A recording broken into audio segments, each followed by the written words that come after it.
Thanks very much. Well, good morning, good evening from Australia. My name's Tom. I teach in the Classics and Archaeology discipline at the University of Melbourne. Let me start by thanking all the presenters so far. It's been a really fascinating set of talks and a privilege to attend. And thank you too to Licia for the very kind invitation to take part in this. Doubly kind because I'm really an interloper in this company. I'm not a scholar trained in the study of the ancient Near East, but a classicist who takes an interest in the relations between Mesopotamian culture and the Eastern Mediterranean worlds. So it is again a privilege, more mine than yours, to be able to talk about sort of an internal analysis of the Mesopotamian tradition to an audience of experts. I'm also not an archaeologist, but a philologist of literary and philosophical texts. So I will speak about recycling in a metaphorical sense only, as the reuse and reconstitution of ideas and motifs within a poetic tradition. And the subject for this morning is an early first millennium Babylonian poem known as Era and Eshum, which narrates a catastrophic destruction event caused by the god of war and plague, Era. And the poem recycles in two ways. It makes several deliberate allusions to earlier narrative poetry in Sumerian and Akkadian, and it draws on an ideological construction of life outside the city walls, which has a very deep history in Mesopotamian culture. I want to look at how these two kinds of recycling work together, with a focus on a well-known passage in which the seven, Era's weapons, urge him to take them to war.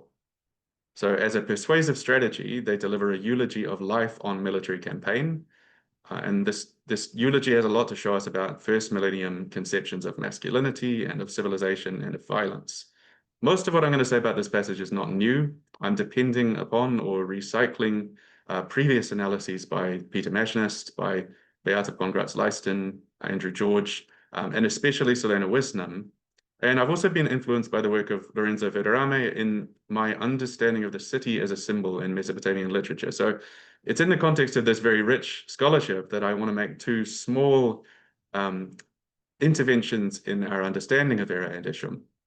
First, I'd like to raise a couple of considerations that seem to me to speak against the reading of the poem as anti-war or generally opposed to violence.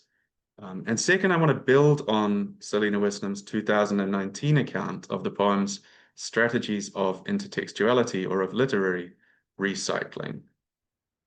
And since this is still a relatively recent book, let me plug it briefly. It's an extremely interesting and generative piece of work. 2019 publication, Weapons of Words, Intertextual Competition in Babylonian Poetry.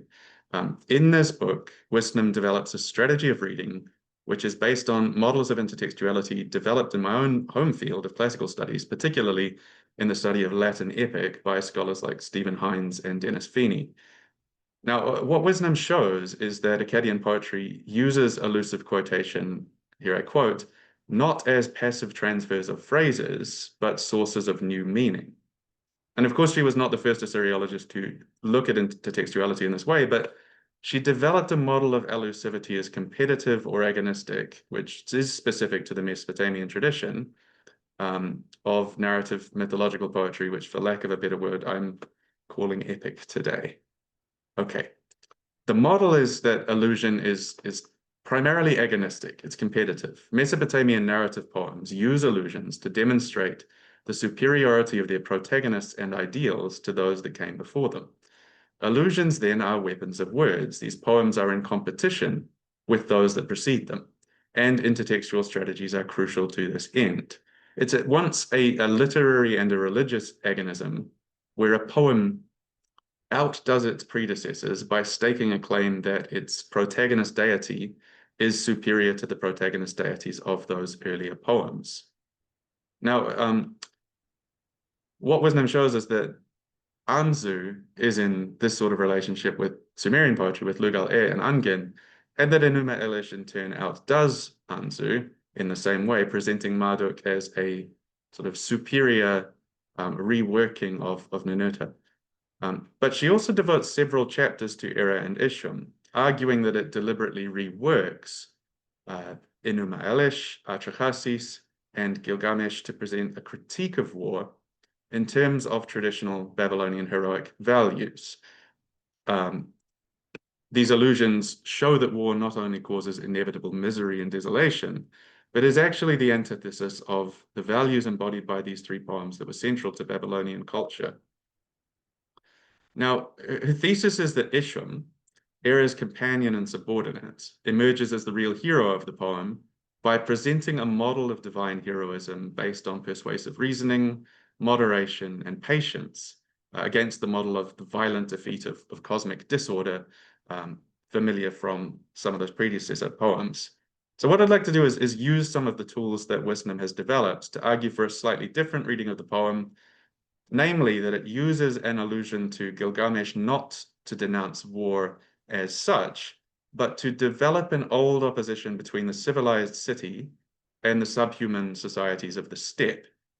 Era and Ishum draws on Gilgamesh's exploration of the line between human being and animal, and the bestial elements of heroism to generate a kind of new social category of soldier or campaigner. This is someone who can live within the city walls as a human being, but also function without them in a protective way by reverting at will to a pre-civilized violence. A little about the poem as context.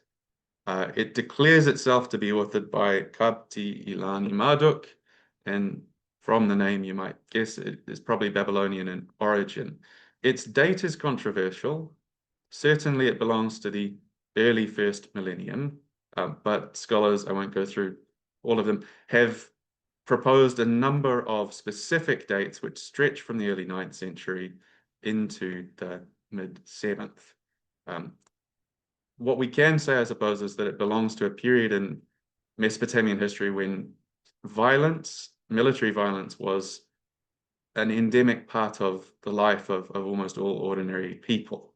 And as a result, it had a talismanic function. The poem, as you can see from this picture, which is an excerpt inscribed on an amulet to be worn around the neck, promises that it will ward off violence and that it will protect the worshipper of Era or its owner or reciter from the sort of violence that it describes. That it should be read intertextually in direct correspondence with a number of other poems is clear not only from Wisdom's study, which reveals constant close reference to a wide variety of predecessors. It's also clear from the find of an interesting tablet which has Ansu on the reverse and Era and Ishum on the obverse. It was found at Assur, and it's not a student exercise, but as you can see from this hand copy, a very finely written scholarly text prepared by an expert. Sags, the publisher of this tablet, says, the very small and meticulously written script and the occurrence at one point of a gloss in minuscule writing indicate that the tablet was the work of an expert and not a mere exercise in which the text of two myths may have been brought together at random. The gloss is circled in red up there. All right, that's enough contextualization. Let's get to the passage itself, which I'll begin just by reading through. All right. So this is Era's weapons, the seven, trying to convince him to take them to war. They are in a rage, raised are their weapons. They address themselves to Era. Rise, stand up. Why, like a decrepit old man, do you live in a city? Like a young child, an infant, you live in a house. Like non-soldiers, will we eat women's bread?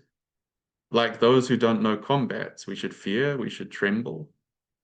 Going to the battlefield, or the steppe, is an act of manliness, like a festival. Who lives in a city, though he be a prince, bread does not fill him. Derided by his own people, his person is made light of. He'll reach out his hands to even a weak soldier. He who lives in a city, though he be mighty in strength, for even a weak soldier, what good does that do? Luxurious bread of the city, does not measure up to the loaf of the coals, kaman tumri, a kind of bread baked in ashes.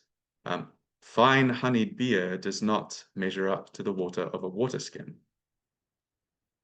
So this is probably familiar to all of you, but we notice immediately on reviewing it that the seven are constructing a dichotomy between two social categories. On the one side, we have the city dweller, the Ashibali, and this person is associated with infancy and old age, and with femininity and effeminacy. He lives in comfort and luxury, but it doesn't bring him pleasure or satisfaction. Bread doesn't fill him, and he receives the scorn of his community. On the other side of the dichotomy is the soldier, or the Alik Seri, literally the one who goes to the steppe.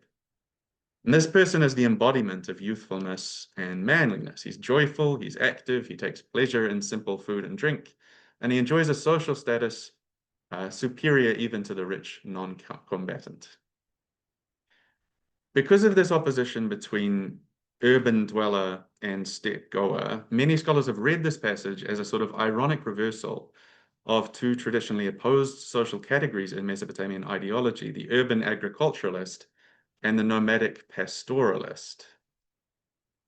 And I'll quote here from one of the classic treatments of this dichotomy. In the ancient Near East, all the symbols of the cosmic order and the elements of civilization are focused on the city. And everything outside the city walls belongs to the region of ambivalence and antagonism. This is Beata Pongratz Leisten, of course. So this was on the one hand a reflection of a genuine historical situation, a negotiation between two interdependent modes of production, which was there from the earliest period. The first expansion of Uruk depended in part on this vast textile industry about which we heard something yesterday from Gabriela Spada's paper, and so on an intense interaction between an urban industry of weavers and clothiers and a nomadic industry of sheep herders. And here I found Anne Porter's book from 2012, Mobile Pastoralism and the Formation of Near Eastern Civilizations, very useful and suggestive in understanding this dynamic. The geography and the economy of Mesopotamia obviously allow this dynamic to repeat throughout history, and the ideological framework generated in one configuration tends to carry over to the next. One can think of the frequent references to the Matu as those who do not grow grain, but all political enemies of the urban alluvial states tend to be presented as uncivilized nomads in the propaganda of those states. So that, for instance, the ethnonym Gutian, which at one point names a historical group, soon becomes a mythological term for any political enemy at all. Shulgi uses it for the Hurrians. The Sargon geography from the Neo-Assyrian period uses the same term to target Iranian-speaking steppe confederacies, Medes and Proto-Persians, again presented as those who do not know bread and beer. And this is mapped onto a cosmological picture of city walls as excluding chaos, which informs the most important myths of urban civilization. Here again, I'm depending on Lorenzo Verdurame's work. Chief gods are the gods of cities. They fight the forces of chaos and nature, the bird Anzu, Asag, the king of the rocks. And to quote again from Pongratz Leisten, apart from the creation epic, the demonic figures of the literary tradition are always indigenous to the mountain regions, and the decisive battle takes place there outside of the city walls. The key example of how this imagery filters into the literary tradition I want to sort of draw our attention to is in the Epic of Gilgamesh. When Enkidu comes from the wild to the city of Uruk, he undergoes a number of sort of socio-cultural behaviors which transform him from wild man into urbanite. He visits a barber, he puts on clothes, and most important of all, he eats bread and drinks beer, grain-based foods. Just as the marker of the Matu is that they do not grow grain, cereal consumption is the primary marker of civilization in Gilgamesh. And I think it's one of the ways in which this passage from the Epic of Era is interacting with Gilgamesh. You will have noted in the very first line of that passage a quotation from the first tablet of Gilgamesh. The seven They are in a rage. Raised are their weapons. Tebu kakushan. And this is, of course, calling to mind the description of Gilgamesh on the first tablet. He has no equal. Raised are his weapons. Tebu kakushu. So the passage is signaling quite clearly it wants to be read in light of Gilgamesh, and specifically in light of a description of Gilgamesh as the tyrannical ruler of Uruk, who abuses his people, who exercises his powers arbitrarily within the city walls. And this brings to mind his fight and his subsequent friendship with Enkidu, which will, of course, cure him of his high spirits. And from that point on, the two will direct their violence towards its proper recipients, Umbaba, the bull of heaven, monsters of the wilderness that lies outside the city, rather than a sort of indiscriminate application of power within the city. And it's this that I want us to keep in mind as we sort of turn to this reading of Era and Ishram that has emerged as a poem against violence or against war. Coming back to some of the scholars we mentioned before. Lots of people have taken this view. Foster, I think, fairly says the poem has to be read as a condemnation of civil strife, as a violation of the cosmic order. George has gone farther in saying that the condemnation is not restricted to civil war.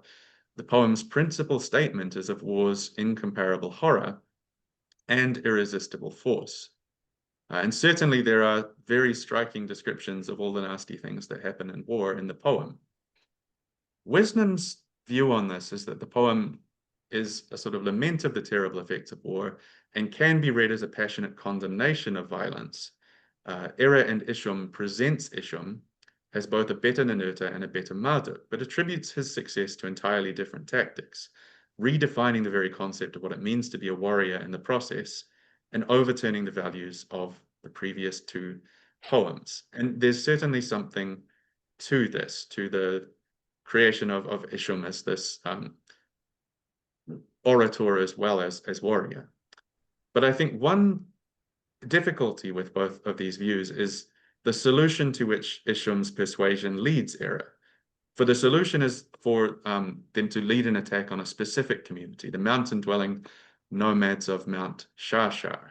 And the resolution of the indiscriminate violence that the poem details is its concentration on particular enemies. Now, George's essay on the poem points out as much. He says that this place is the symbolic homeland of the nomadic peoples whose uprising had brought chaos and civil war to Babylonia. So Isham's campaign is a war not of aggression, but of self-defense. And George argues that the poet views this defensive war as morally justified and indeed good, and that this is reflected in the change of tone away from visceral descriptions of gore. Here again, quoting George, it's told in the briefest style and without blood. Isham's campaign is devoid of horror. It is without explicit human casualties.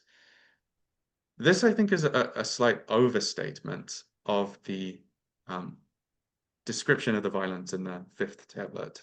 And there are a few lines that one could draw attention to here, but here are two of them. Akumat akade dana suta lishamket ishten shebe libuk kima seni. Let the weak of the land of Babylonia topple the strong Sutayan. Let one lead 7 captive like sheep. The solution that we find in the fifth tablet is that violence will continue.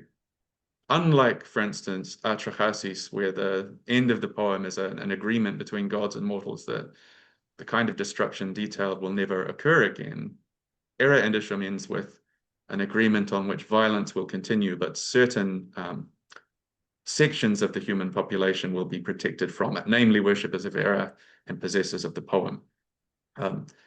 Violence will continue, but it will be exercised not by one urban center of cuneiform culture upon another, but by those urban centers on peripheral peoples. And the poem is also explicit at this point that the renewed wealth it prophesies for Babylon is going to depend on the plunder of these communities, and that the plunder will involve total devastation. So I want to return to the passage from Era and Isham with this in mind, and look at how it is relating to the figure of the wild man, or the pastoralist, or the steppe goer in Gilgamesh. There are reasons to think that the soldier figure described by the seven shouldn't be so quickly identified with the antithesis of urban civilization that we have talked about in the context of steppe nomads. Here on the second tablet is how Enkidu responds to bread and beer initially during his process of civilization. Bread they set before him, beer they set before him. Enkidu did not eat the bread. He narrowed his eyes as he looked at it. He had not been taught how to eat bread. Enkidu did not know how to drink beer. So his pre-civilized state is one of total ignorance of cereal cultivation and its associated foodstuffs. He hasn't learned how to eat bread. Akala ana akali, he's not learned bread for eating or how to drink beer. And as context for this view, we can add a sort of Neo-Assyrian text purporting to describe the historical extent of the empire of Sargon of Akkad. The line in question describes uncivilized peripheral cultures again as meat eaters, milk and turnip eaters, or maybe milk and roasted barley grain eaters, whose hearts do not know bread from an oven, bellies do not know beer. So here too, the relevant dietary criterion for civilization is not high quality baked bread versus bread baked in ashes, like we see in Era. It's familiarity with baking at all. Non-civilized people are ignorant of beer. And I think this illuminates the passage from Era with respect to these two lines. The person who lives in a city, though he be a prince, bread does not fill him. And the line about the luxurious bread of the city, akal ali lulu, not measuring up to the loaf of the coals. Here, it's crucial to note that the steppe goer in question is familiar with baking. The dietary distinction drawn in the passage is between the luxury bread and this grain-based cake, which is baked in a campfire. That is to say, the campaigner here is enacting certain forms of urban civilization outside of the city walls. And the figure that the seven praise, and who I think is still the object of admiration at the end of the poem, once the brutality of that figure has found the right outlet, is not ignorant of urban civilization, but someone who is capable of the savagery which is not permitted within the city, but which is believed to be necessary to defend it. And this seems to me to fit an ideological framework that arises predictably in cultures that depend on the exercise of violence in this way. You could think also of, I don't know, the final scene in John Ford's The Searchers, where John Wayne's character stands at the threshold of the domestic sphere, which he protects but does not fully belong to. So he occupies this intermediary frontier position. And I'd like to suggest that the allusion to Gilgamesh in this poem is meant to bring to mind this harmony of steppe goer and urban dweller, or this intermediary figure capable of existing in both environments that Gilgamesh and Enkidu both represent. We shouldn't forget that Enkidu's role, once he is civilized, is as the slayer of beasts on behalf of the city. The animals that he used to live with become the threats against which he protects violently the city of Uruk. Nor should we forget that the bestial regression of Gilgamesh after Enkidu's death is one version of how heroism is presented in that poem. So the ideal that Ishum represents is not necessarily persuasion over violence, but a sort of knowledge of how to apply violence judiciously, of when it is appropriate to revert to beasthoods, to put on the lion's skin, as Gilgamesh does, and wander the wilderness. Ishum can moderate his behavior to the appropriate environment, and that's what he teaches Era.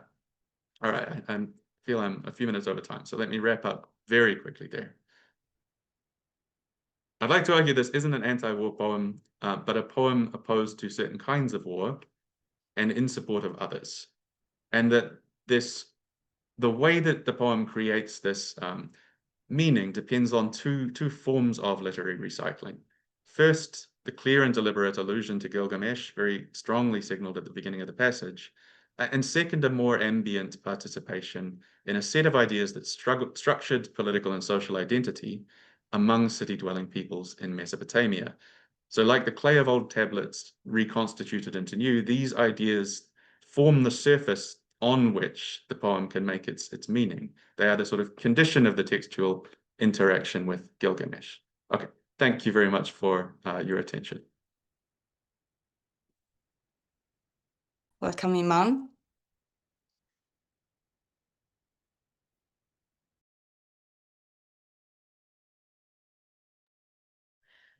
Hello everyone, can you hear me and can you see my screen?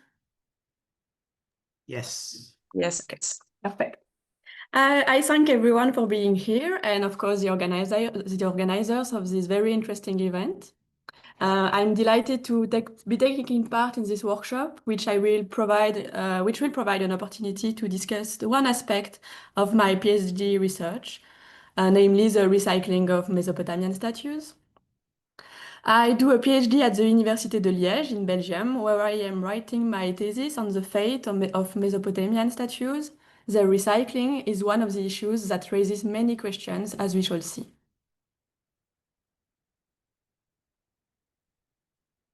I would like to present my ongoing research on the recycling of statues, first placing this practice in the broader context of the fate of Mesopotamian statues. We will then define it specifically distinguishing it from reuse. This will be followed by a series of case studies to present the range of information available, and we will conclude with direction for further studies.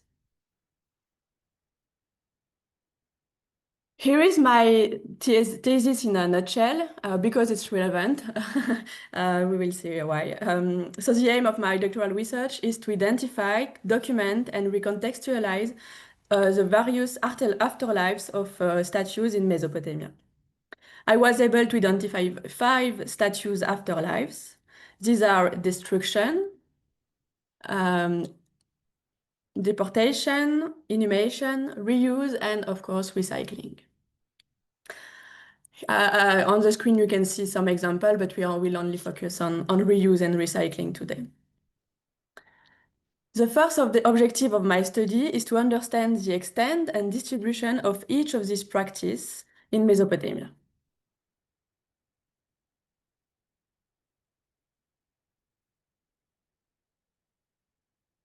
To give you an example of the form of my research takes, beyond reading excavation reports, and there is the museum aspect. So in the collections, I document all traces of mutilation or modification, as you can see on the slide. So specific areas that have been targeted or more broader traces.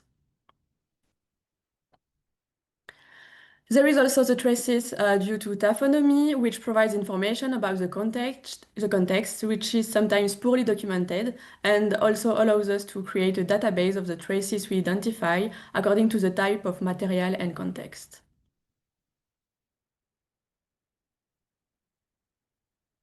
In short, my research focuses primarily on the stage 3 of this slide. The fact that statuary could be recovered and have several lives has long been documented. However, studies were generally case by case in excavation report, for example. The aim of my PhD is to combine and compare different practices over time and to identify continuities and variations, the motivations between the practices and statues, who did that, etc., etc. This is what Sophie Cluzan, for example, defined as the trajectory over time of the statue with a change of status and/or of function.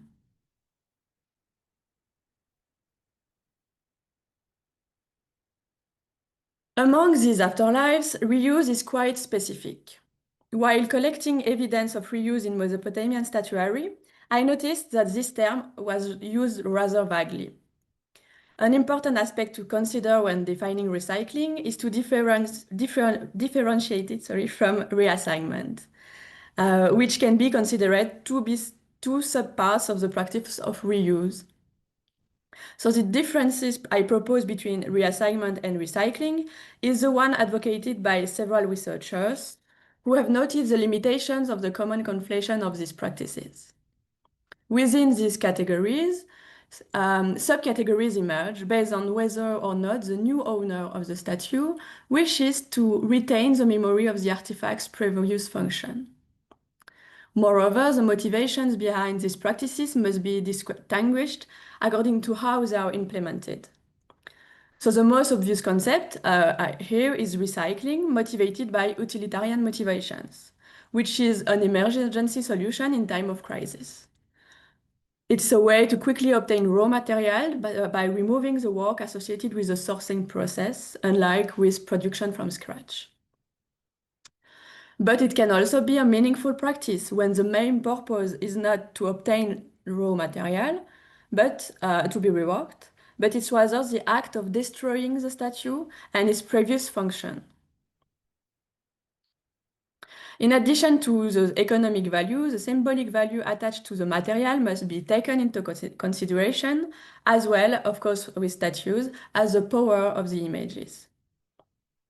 This is why reuse without pragmatic motivation is undeniably a different action from reuse as a solution of shortage of materials. So let us take a concrete example. The 4053 prayer from the Liebig House in Frankfurt, as you see on the screen, it was first in a private collection, so we unfortunately have no information about its provenance.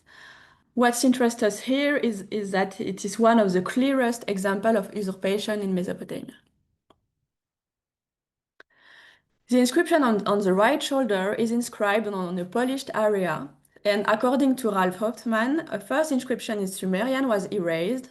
A few lines of this old inscription are still discernible. The one visible today in Akkadian was inscribed at a later date, and through carefully erased, the verb to consecrate can still be read in the Sumerian inscription.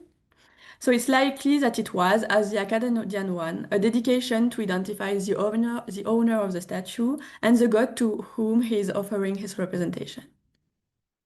So to come back to my definitions and typology, this is a fine example of reuse, whereas the recycling we will look at next focuses entirely on the raw material, while here it's clearly an usurpation. An important source for my doctoral research are curse formulas. They provide direct information about what was feared for the statues. Their content has been regularly classified in studies on the subject. There is a fairly high degree of codification and homogeneity in the construction and content of these curses, but there are also great differences in scales, with the smallest curses being limited to one line and the largest sometimes occupying most of the inscription and extending over dozens of lines. For example, statue B of Gudea consists of 365 lines, of which 104 are devoted to the curse.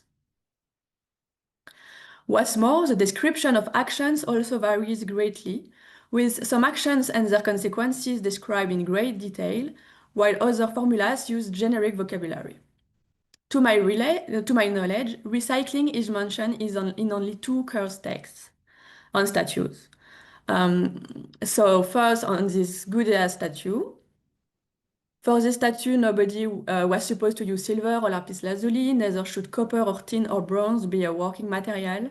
It is exclusively of diorite, let it stand at the libation place, nobody will forcibly damage it. And the second one exists on two statues of Fujurshushinak, whose inscriptions vary slightly, but this part of the curse is identical on both of those statues. His statue is neither made of silver nor copper. No one should turn it into a lump of metal. So on Gudea and Fujurshushinak statues, materials that were not used are mentioned. The purpose may have been to clarify that it was unnecessary to damage the statue by specifying that it was not made of recyclable metals. So if the absence of metal is mentioned, it's precisely because its recycling was probably common.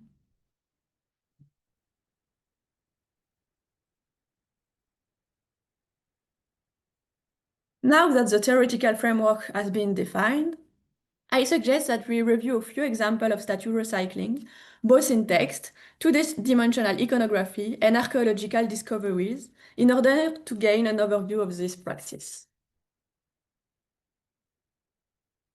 To date, the main instance of statue recycling, always quoted in research, is this text from Halala. It involves the recovery of silver from a divine representation intended for the production of other artifacts recorded on a clay tablet from Al-Aqsa at AD 366. This is a tablet from level 7, dated to the 18th century BC, found in the palace of Yarimlim, and it describes the origin of metal from a divine statue.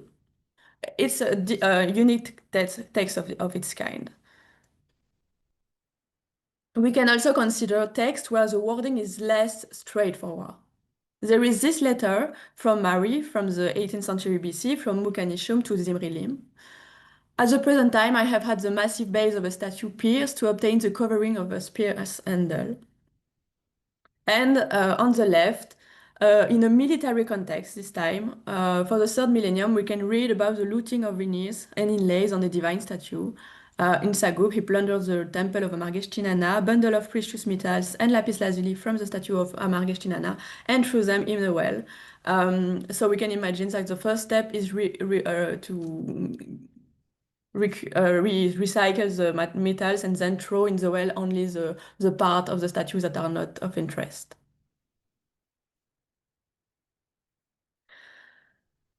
This wall panel is also a unique example.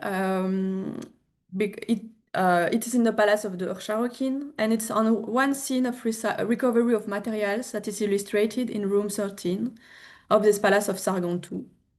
It is a small scene on the edge of the main scene of weighing and moving a booty consisting of various objects. So an anthropomorphic statue is laying on its back and is being dismantled by 3 soldiers. The fragments then being weighed and moved with other artifacts.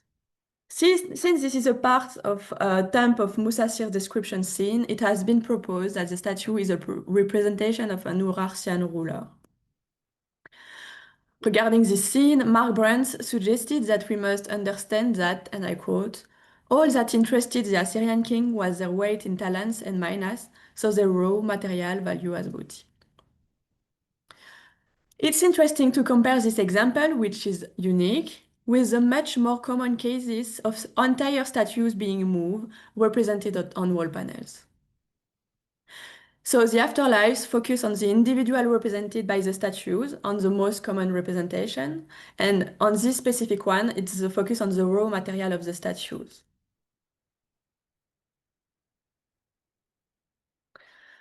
The first example of a statue is fragment SB 9101 from Susa and kept at the Louvre, and which is most likely part of the SB 48 statue on the left. Because it does not fit exactly with, so the fragment does not fit exactly, this fragment on the bottom of the slide is usually studied independently, but the association of these 2 elements is very likely because of the similarity of the stone, the uniqueness of the motif within the Susian corpus, and the alignment of the few preserved details. In any case, it's a piece of a royal statue from the end of the 3rd millennium BC. It presents the well-known motif of the frieze of enemies under the feet of the sovereign presented victorious. And the backside of this fragment, as you can see on the back of the slide, has been deeply hollowed out, and the main theory is that it was used as a door socket or as a grinding stone. Perhaps even the statue SB 48, the whole statue, itself may have been reused, given the holes it presents on the face. The following example is very similar, except for the context of discovery. This statue was given to the British Museum in 1903 and is considered to be a representation of an Akkadian ruler based on comparisons with other representations of the time. Its context of discovery is not known for sure, but Julian Reed identified it as a statue described by Claudius Rich in the early 19th century, since the description matches very well, as you can read. Therefore, the statue was very probably discovered on the left bank of the Tigris in the region of Samarra. The stages of its damaging process are not obvious to identify because the random and vast distribution of cupules over its entire surface may suggest a natural degradation.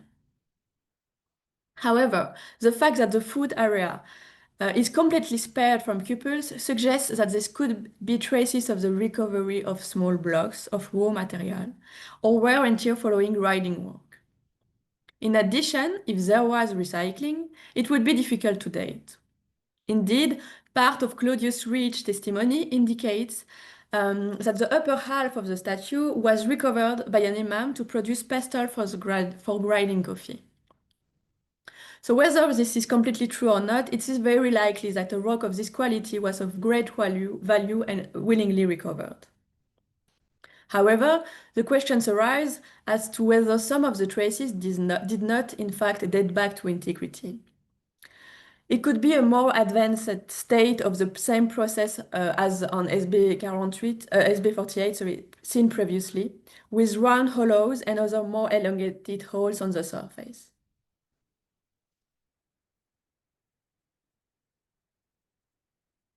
The last example was recently published by Zamborfoldi to discuss the fate of artifacts on the antique market. As you can see how it was cut to be sold at auction in England between 1958 and 2002. Here it is of interest because in its original state it was a Shusin statue. It was discovered in a secondary Parthian context within the temple of Inanna in Nippur, transformed into a door socket of the Parthian temple after having probably been used as a grinding stone. It appeared to the excavators that the technique for preparing the ground level for the Parthian construction stirred up many older buried artifacts, so they conclude that it was potentially at that time that the statue base appeared. When the statue's base was published in 1989 by Miguel Civil, he outlined the steps of its recycling, which have been uncontested since, namely statue, then grinding stone, then door socket. However, it's difficult now to discern the traces of these last two functions. Indeed, the photos do not illustrate the other side of the artifact, so it's difficult to obtain more information. Here again, what is the more complex is to determine when this took place, but also to identify if the statue was in the temple and reused on the spot or taken from another area.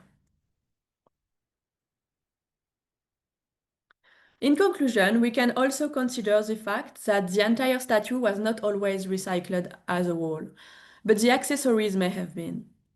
Examples, such as the one on the right of the screen, illustrate the presence of metal jewelry or various stones, which may very well have been recovered. This may also be the case with gold leaf plating on the surface of stone statues. Next, with different implications, there is a question of recycling artifacts to produce statues. This is a practice identified only in inscriptions such as these. Either it's in an artisanal context, where the origin of the materials used to produce a statue is described. So for example, on the left, another thing on the gold that my lord has given me for the plating of the statue, among these golds there is a crescent moon whose core is made of silver. So this is one of the examples of something here, a crescent moon that was apparently melted to plate the statue. And there is also following also military campaigns where the use of spoils to produce a statue is described. The quotes for the statue dedicated by me and the one dedicated by you are not complete because I have not seen the shrinkage that will undergo the bronze. This is the message of my lord. I have collected the objects you know are in bronze and I have sealed them myself. No, sorry. This is also an example of in artisanal, in craft, and here is one in the military context, sorry. So at that time, Shushin, mighty king, king of Hur, king of the four quarters, fashioned into an image of himself the silver of the lens of Shimashki, which it has taken on as booty. He dedicated it to the god Enlil, his lord, for his own life. So I would like to conclude by saying that there is very little evidence of this statue recycling practice, even though it must have been common. Indeed, recycling was a pervasive practice in antiquity, as we have seen during this workshop, and including in Mesopotamia. It is a subject of study for different ancient regions, and it has been demonstrated in a relatively homogeneous way throughout the world as ubiquitous. If the concept of recycling as such is modern, it is a sustainable relationship with the world was probably the most intuitive for ancient communities. This can be explained by its effectiveness in terms of preserving the environment on which one depends, as well as its work and economic efficiency. This synthesis of iconographic, material, and textual attestations of the practice of recycling statues illustrates the few concrete clues compared to the high expected presence. The discrepancy between the actual practice and its discovered attestation can be explained by several reasons that I summarized here in two main theories. Either there was no need to record the statue's recycling, maybe it was too common, or because the raw material was already accounted with the statue, or because there was no desire to record the statue's recycling, because one was not proud of it, or even maybe because it was a taboo since it's a very specific kind of artifact. Thank you very much for your attention. We'll just say good morning, and while Lara shares our PowerPoint with you. So good morning to everyone. Thank you very much for inviting us to speak at this workshop. We were in a different workshop in Paris yesterday, so weren't able to participate in that day and traveling the day before. But it's wonderful to hear these talks this morning. Now, we're not. So Lara is putting pressure on me to keep chatting away while we set up. Now, the question of reuse versus recycle, we may want to revisit at the end of our brief talk. Anyways, I'll hand over to Lara, who will start our talk. Yes, good afternoon, and thank you for joining us. Our talk today is on cut and tag, rinse and repeat, cylinder seals, and digital annotation of glyptic artifacts. Together with Jakob, I will be presenting recent work that combines digital imaging and annotation with corpus-wide analysis of Mesopotamian seals. The title plays on the iterative nature of both seal carving and digital work. Seals were often recut and reused across generations, and our own process of digitizing and annotation follows a similar rhythm of repetition, refinement, and reuse. By integrating digital methods with art historical approaches, we aim to show how corpus-level studies can reveal new insights into the materiality, reuse, and iconography of seals carved on semi-precious stones. Our talk is structured in 6 parts today. Jakob will begin by asking a descriptively simple question: where are all the Earth-3 seals? I will then introduce the imaging workflow we have developed using the CAN scanner, followed by our annotation system, which builds structured vocabularies directly into seal images. Jakob will present a case study centered on 2 seals from the collection of the Bibliothèque Nationale de France, before widening the scope to consider the transition from Earth-3 to Old Babylonian Glyptic. Finally, I will return to look at seal ends, a feature often overlooked, but one that proves important evidence for the practice of recarving and reuse. Together, these sections demonstrate how digital documentation and annotation can bring us closer to understanding both the iconography and the material biographies of cylinder seals. Right. One of the problems that have long puzzled scholars who are interested in understanding the data we are left with is the lack of matches between physical seals assigned to the Ur-3 period and seal impressions found on cuneiform tablets dated to the Ur-3 period. Those who are interested in data might be aware that of the 350,000 cuneiform tablets cataloged by the CDLI, 1/3 are Ur-3 tablets. 1/3 of the tablets we know are Ur-3 tablets. So it's an interesting corpus to work on. Now, when I started looking at this problem, I realized it was partly a data problem originating in a disciplinary split between philologists and archaeologists. Most of the physical cylinder seals assigned to the Ur-3 period were assigned based on art historical considerations and not philological evidence. The inscriptions on most of these seals do not conform with the standard inscriptions found on seal impressions on dated tablets. However, by changing the date of these seals from Ur-3 to the Old Babylonian period, with which the style of the inscription matches, that creates a new problem, because we are then left with virtually no seals dated to the Ur-3 period in our collections. This seems strange. At first, since the Ur-3 state was one of the most prolific states of ancient Mesopotamia, with a bureaucracy that produced, as I said, almost 1/3 of all known cuneiform texts. And one colleague, Rudy Meyer from New York, has estimated that more than 1,100 individual seals can be reconstructed from the textual evidence of one city alone, Umma, a number we probably would have to multiply by 5 or 10 or even more to reach the total from the past, at least if we expand to multiple cities.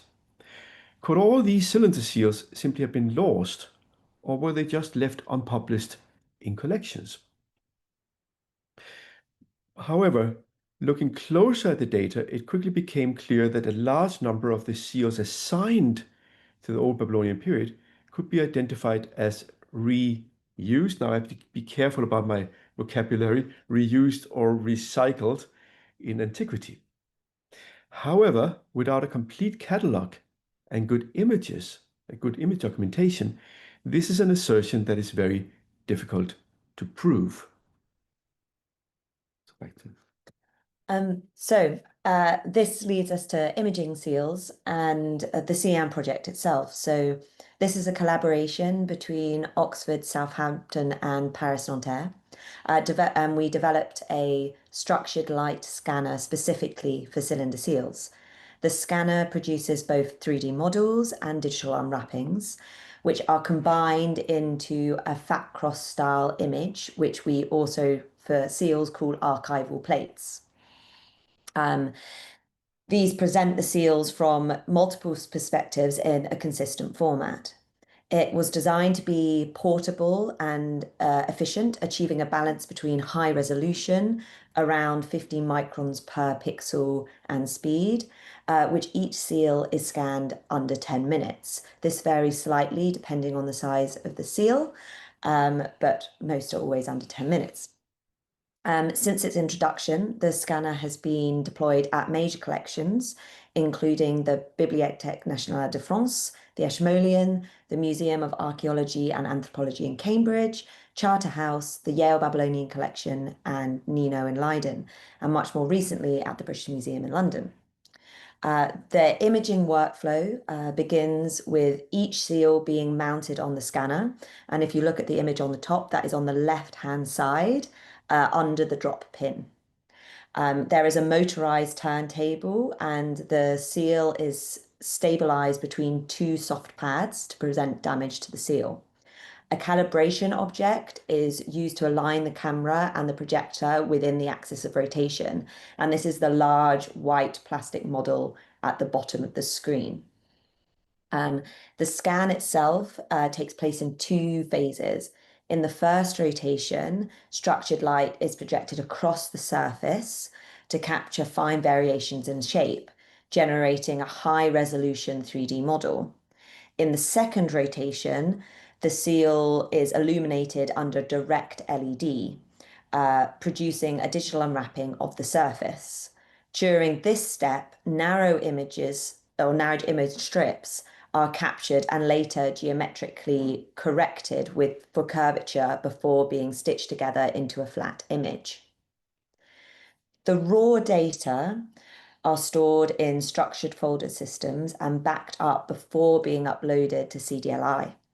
This ensures both long-term preservation and accessibility, while also linking the scan seals with their ancient impressions already catalogued in CDLI. The processing outputs produces two complementary options. The 3D model, which preserves form but not color, and the unwrapping, which records surface color and detail. These, along with photographs of the seal sides and ends, are compiled into a standard archival plate with identification and scale. Yeah, we'll move on to annotation.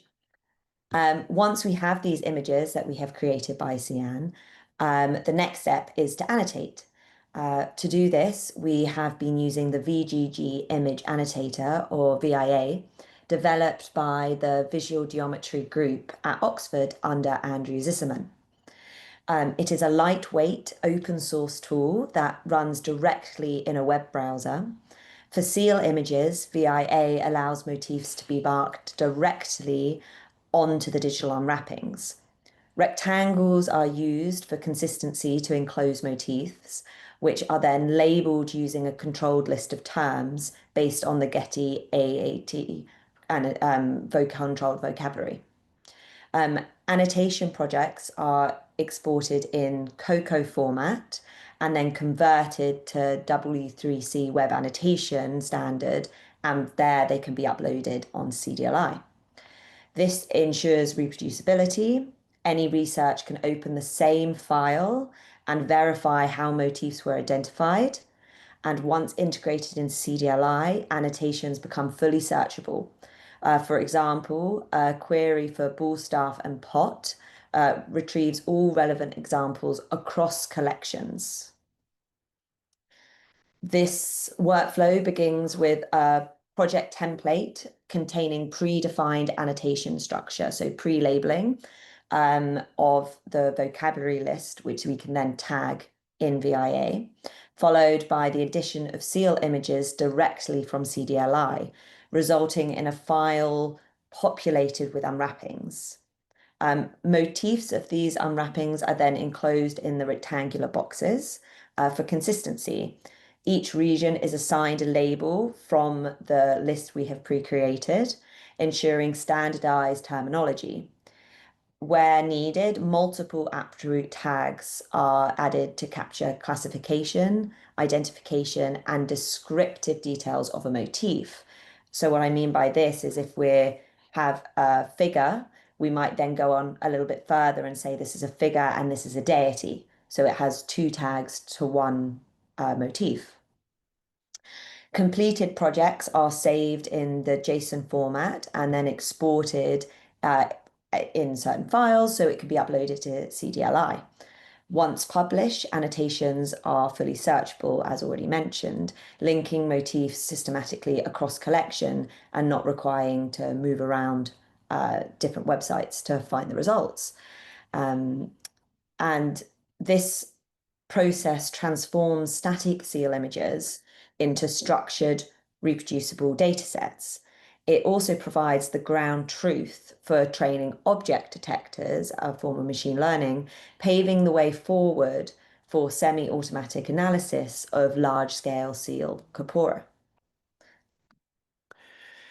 So we have already uploaded to the CDLI several thousand seal images from the collections Lara mentioned, and we have uploaded many hundred annotations that allows you to search through the standard search interface and finding not only references to a king, but also images of a king, for example, or searching for inscriptions that have been erased, for example, as in the case here, and as with the new CDLI website, you can use the filters to limit your search to only results with image annotations, for example. Now, let us look at two examples of what it is we can do with our annotations and how this informs the questions of where all the Wood 3 seals have gone and what that tells us about reuse or recycling of objects in ancient Mesopotamia. The seal on the screen here, the DMMA D86, is an administrative cylinder seal today kept in the Département des Monnaies, Médailles et Antiques at Antiquité at the Bibliothèque Nationale here in Paris. It was published by Delaporte in 1910, who assigned it a date for the Ur III period. On the surface, the scene does look very much like an Ur III scene, with the presentation scene of a person being introduced by a personal deity to a seated god on a throne with a crescent moon in front of him. However, the inscription has been erased in antiquity. The seal would therefore be meaningless in an administrative Ur III context. The owner would not be able to use this to seal any transactions. We cannot prove that this seal was recycled and used in the Old Babylonian period, but that is certainly possible. You can see, by the way, here on the right that you can download the annotations. You would then be able to modify them if you disagreed with our work, and you'll be able to send them back to us and upload, and we would be able to show that the new creator was so and so. So we have a history of the revisions to our annotations as well. Please go on. Now let us look at this seal, another seal from the same collection, DMMA D94. Delaporte also dated this seal to the Ur III period. And although Delaporte, of course, worked very early on, no later studies have ever challenged this or similar dates of cylinder seals for similar in similar cases. And in fact, publications of cylinder seals rarely were collaborations between archaeologists, art historians, and epigraphists. Buchanan was one of the few, to my understanding, one of the few seal specialists who consistently collaborated with Assyriologists in his publications, and he collaborated, of course, with Bill Hallow on the Yale collection and with Oliver Gurney on the Asmolean collection. But neither of the two challenged similar assignments of seals to the Ur III period in those two collections. And neither did Gelb in his seminal study of the inscriptions of cylinder seals put his foot down denouncing these assignments. Again, the scene on this seal is a typical Ur III presentation scene, but the inscription is not an typical Ur III inscription. It is a two-line inscription that agrees much better with the standard Old Babylonian inscriptions. Now there are, of course, those of you who are specialists of Ur III period, there are quite a few Ur III seals with a two-line inscription, but quite a few, but nothing compared to the typical three-line inscription that mentions the title scribe of the seal owner. But the names of the people in this seal are also typical Akkadian names. These are Baliri, or probably Baliri, and his father Rasabum. So these are typical Akkadian names.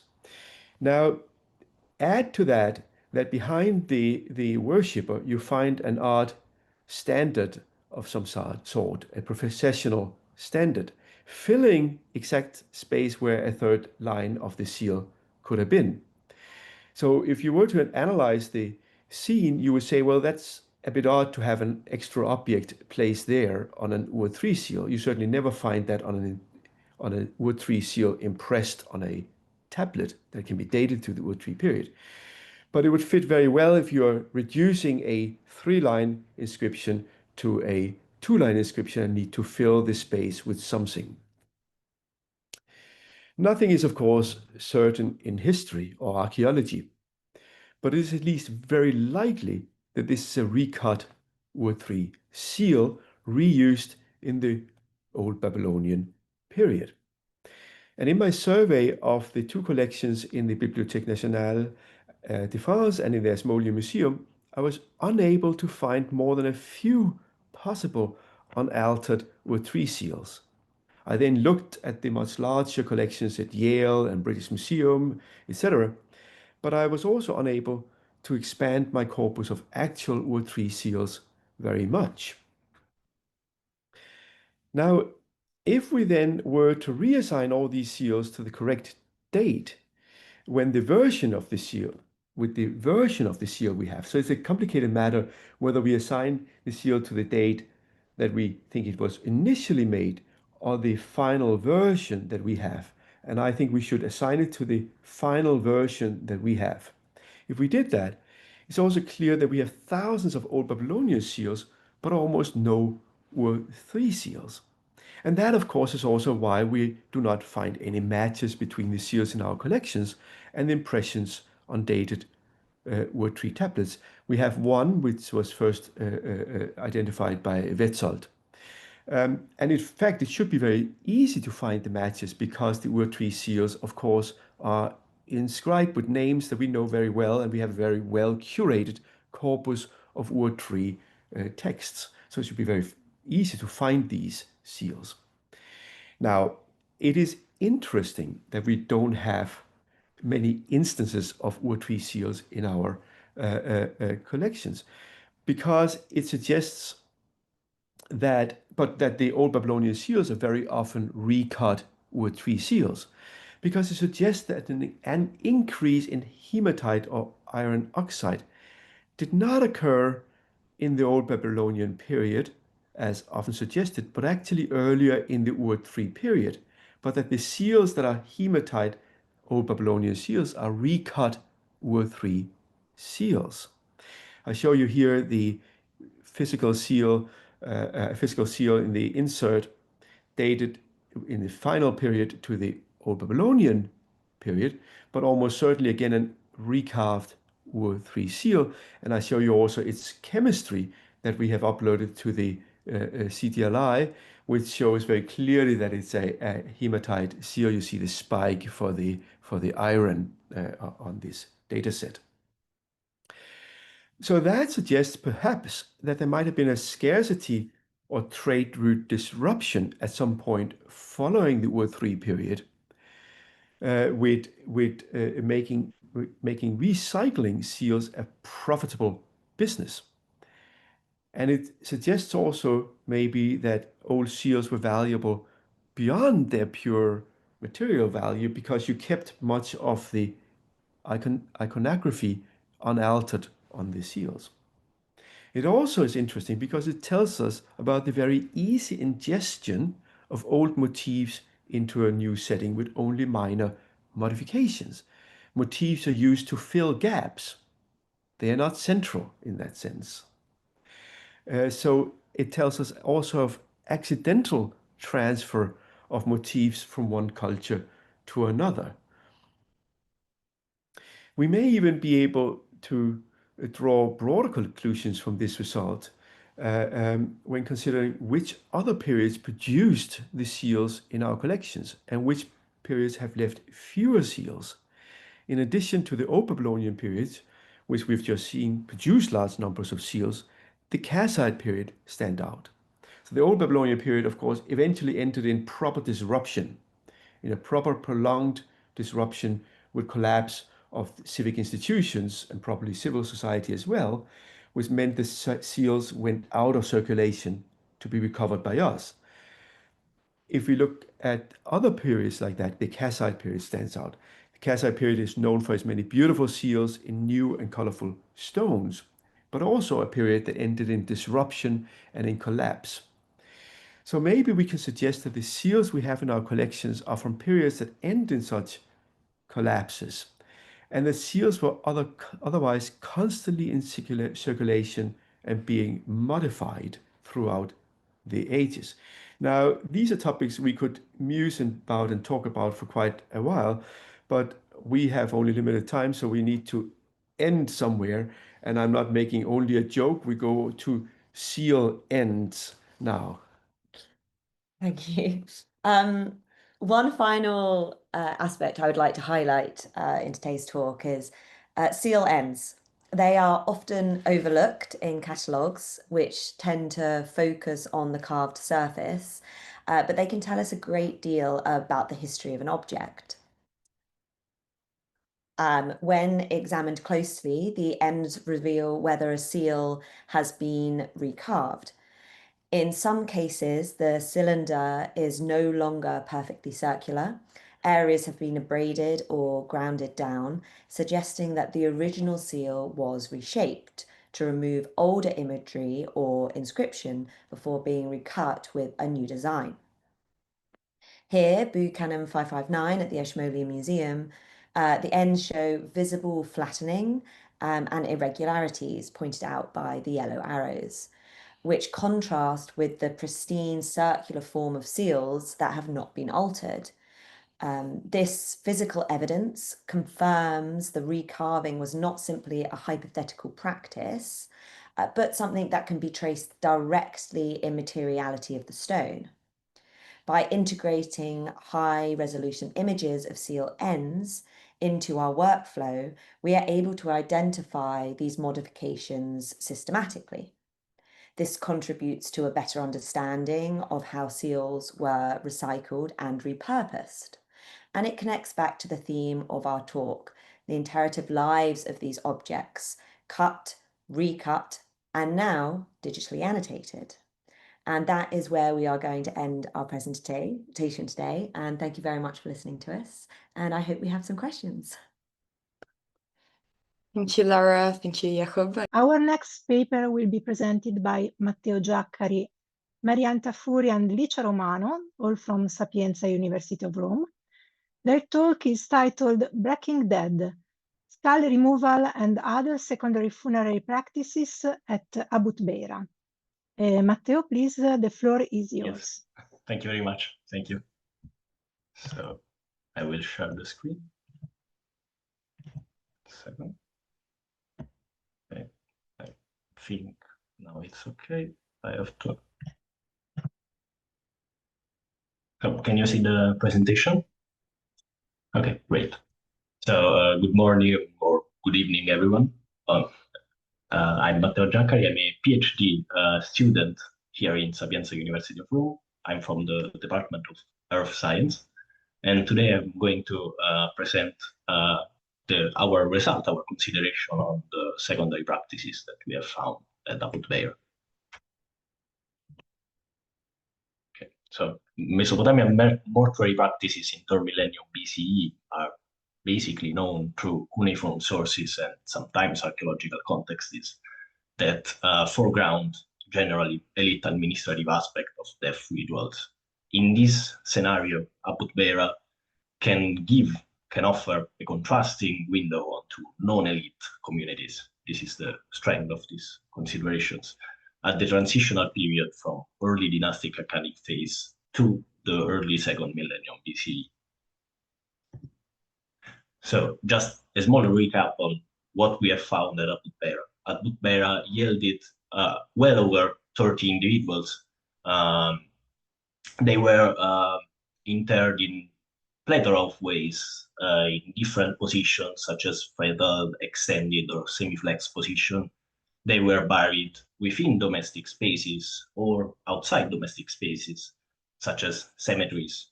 They were buried in single or double interments. They were put in pits or sarcophagi. And as we will see today, secondary treatments that innovate not only the incorporation of alien bones, but also other forms of secondary treatments. This practice, at least for Abu Tbeirah, rarely aligns with simple disturbance or ancient looting. Rather, they represent a culturally prescribed intervention in the corpse over time. The reopening of graves, decoration and reposition of selected skeletal elements, the decommissioning of the body, and the choreography of proximity among the bodies.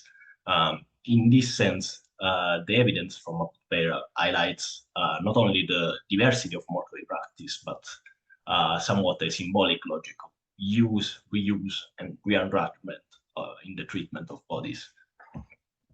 But a small recap of how these interments were made.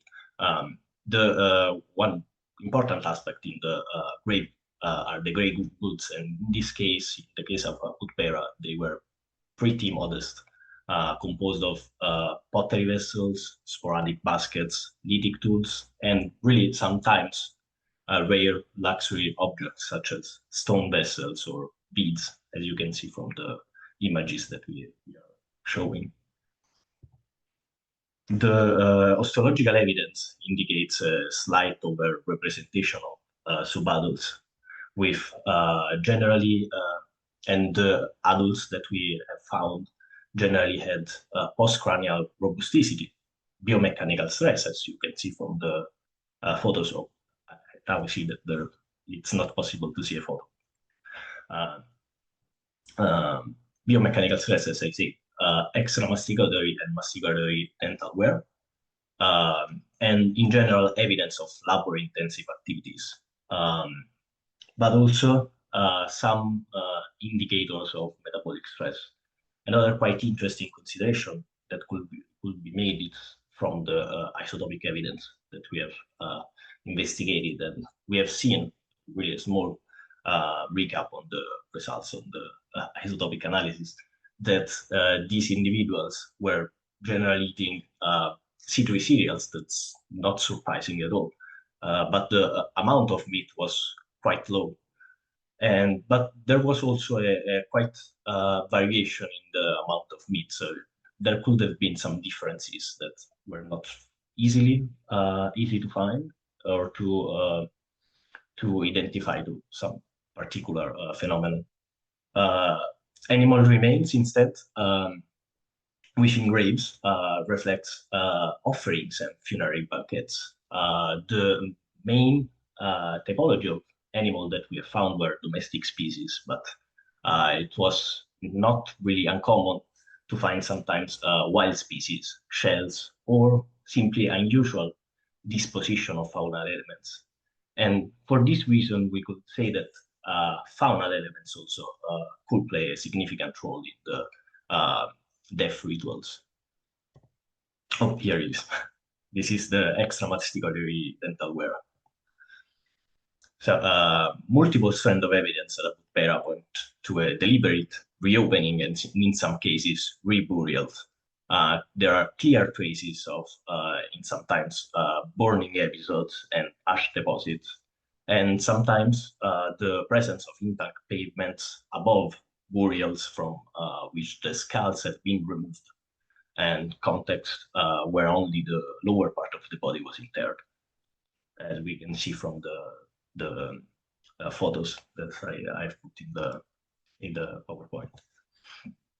Another quite interesting consideration is that sometimes, for example, for grave 13, there was evidence of good food consumption and commensality in the reopening of the graves. So it's quite interesting to innovate also that. But this signature go beyond the accidental disturbance and found resonance in the cuneiform sources. Although these cuneiform sources, as we've said before, are generally focused on the administrative, less symbolic way of death rituals. And they talk about the removal for practical reason. For example, to the text from Ur III period, where the removal of primary deposition was made for the construction of the temple of Shara, or maybe for other reasons, such as the reappropriation of goods. A letter from the Akkadian period record the reopening of the tomb and the removal of the deceased funerary goods and personal belongings, or simply because of the grave lootings, ancient grave lootings that were documented also in the cuneiform sources.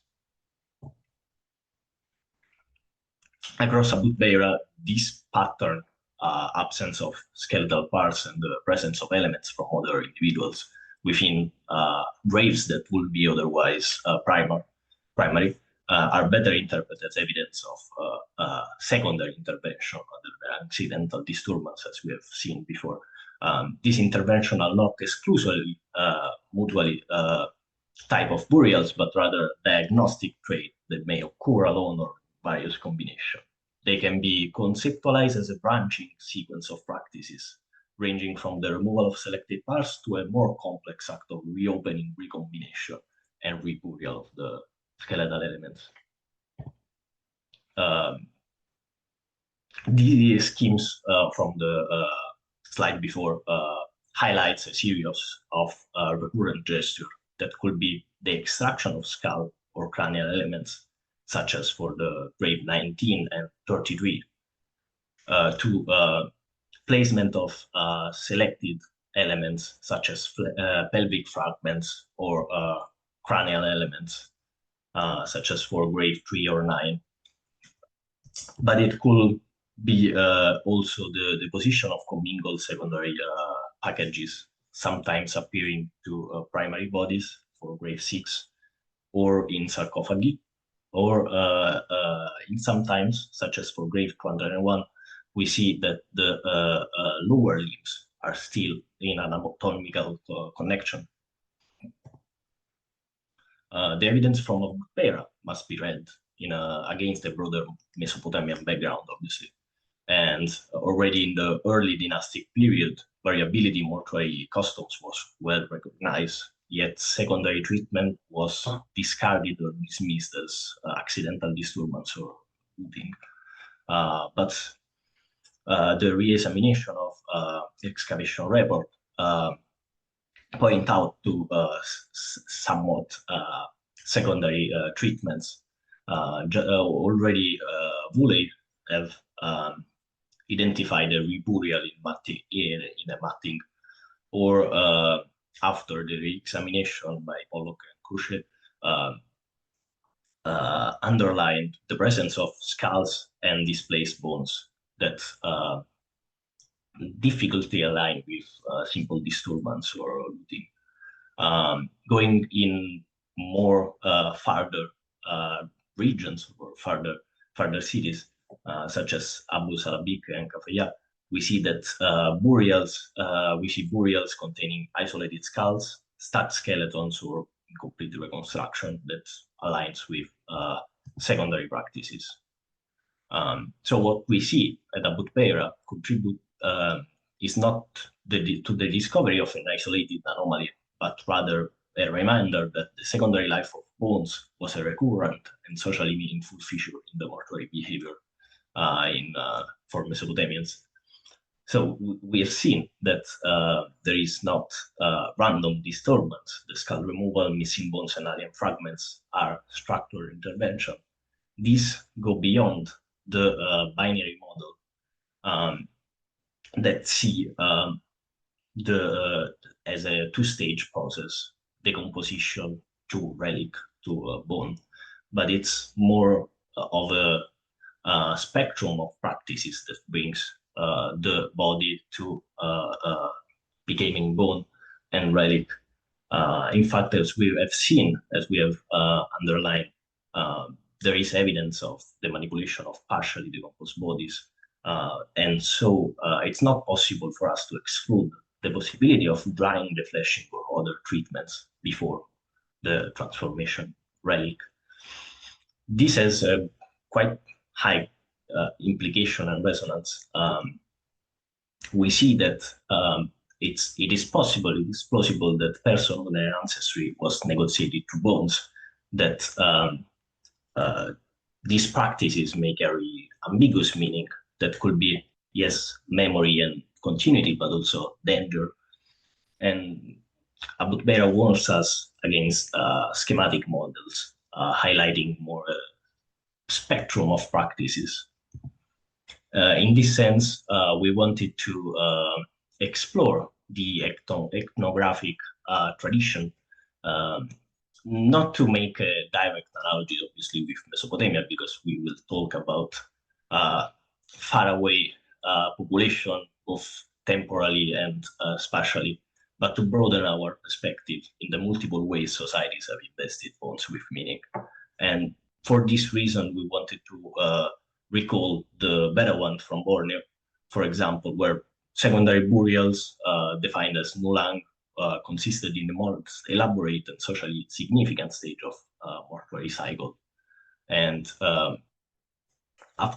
in this population, after the initial funeral that could last several days, the bodies undergo a long period of storage, often more than a year, until the decomposition was complete.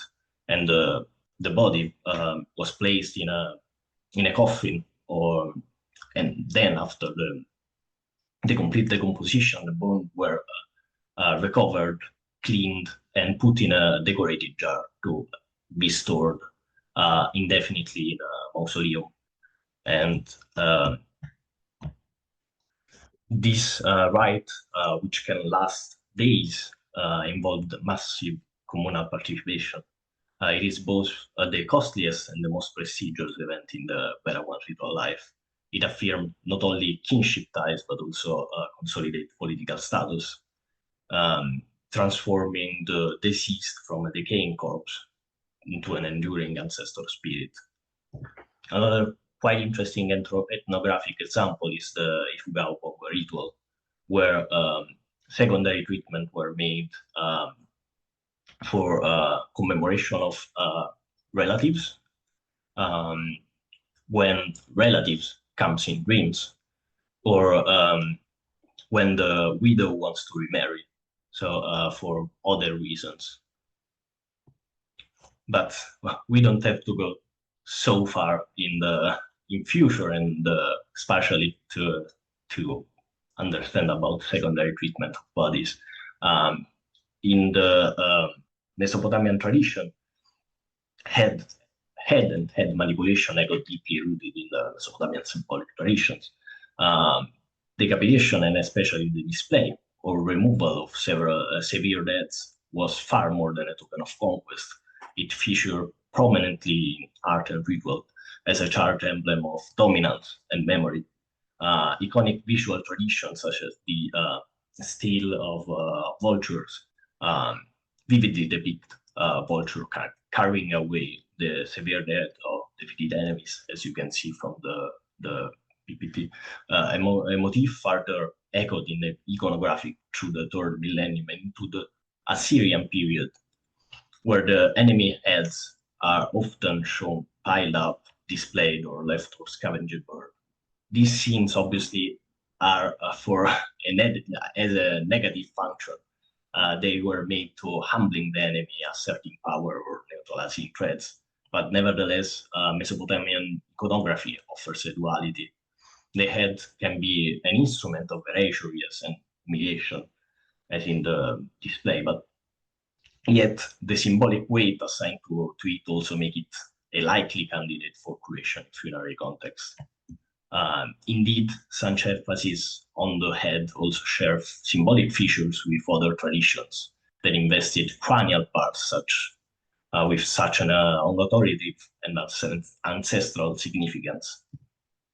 We could enumerate the Levantine plaster skulls from the PPNA-PPNB period, where these skulls were recovered, curated, decorated, and reburied, thereby investing these bones with a positive memory-affirming legacy.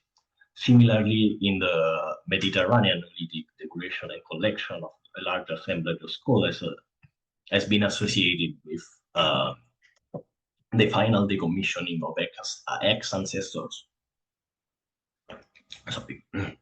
Such skulls used and manipulated over several generations were eventually deprived of their meanings and taken out of circulation with their memory loss.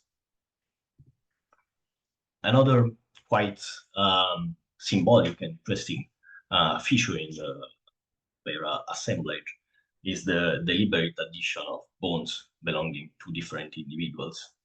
The deposition of single bones such as mandible, iliac crest, or calots suggests the principle of distributed personhood, where a body part could stand for the whole, allowing one individual to be symbolically present in multiple places at once. At the same time, the practice created a sort of composite person in which identity is not a bounded essence, but a relational assemblage. The circulation of bones between graves could have reinforced alliance, kinship ties, or household continuity. So as we have seen, as a concluding remark, only a small number of individuals from the Abu Tbeirah assemblage underwent additional and more complex treatment. The majority of them were in simple primary burials. This complex treatment include retrieval of cranial, the incorporation of extraneous bones, and the deposition of partial commingled bodies. Reports from other sites, such as Ur, Abu Salabib, and Kafaya, report and mention incomplete skeletons, isolated skulls, and even reburials in mattings. When reconsidering such signature, when reconsidered such signature point out to a regional and long-lasting phenomenon, they highlight a conception of body as mutable, in which bones could be separated, moved, and reassembled, and where personhood was relational, extending across fragments, household, and generation. Seen in this slide, Abu Tbeirah is more than a single case study. It shows that in 3rd millennium Mesopotamia, such practices were not merely pragmatic, but also symbolic. Communities reused not only their tools and materials, but also their ancestor images and narratives, weaving them back into social life whenever continuity or legitimacy needed to be reaffirmed.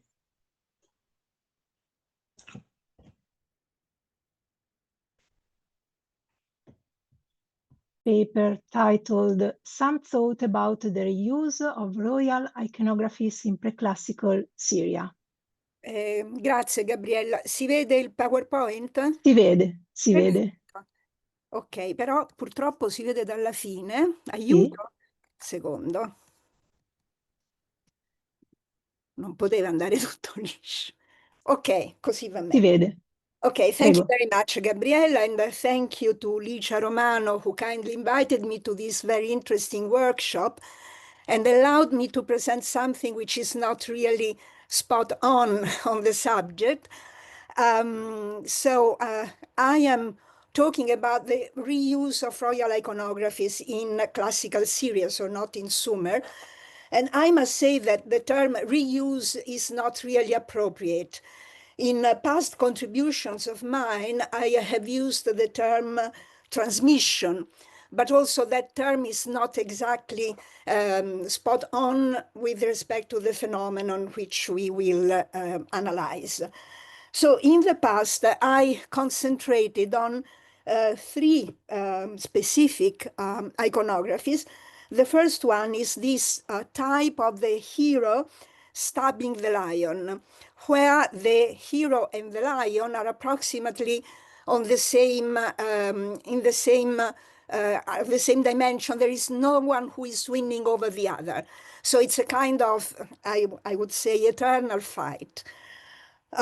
This motif was created in early Syrian Ebla, and as we will see, I hope, Ebla was a kind of center of elaboration of important royal iconographies, which had a very long life.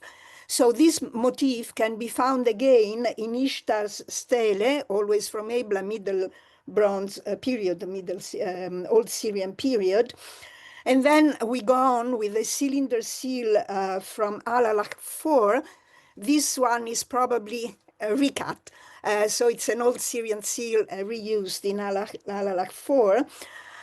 But we have a true Middle Syrian seal, which is in Berlin now. And then we have, again, the same motif in the ivories from Fort Shalmaneser and Tel Halaf and Carchemish.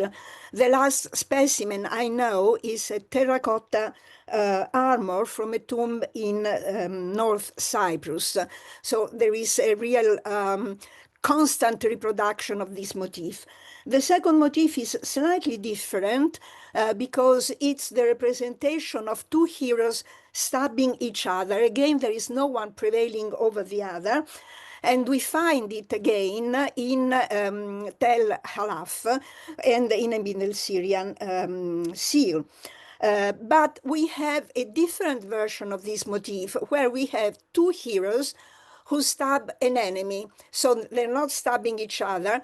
I don't know if this can really be related to this motif, but it's anyhow interesting because it also has a long history, and we find it in Ishtar's stele from Ebla and in Ishtar's obelisk, and then again in the Neo-Syrian period.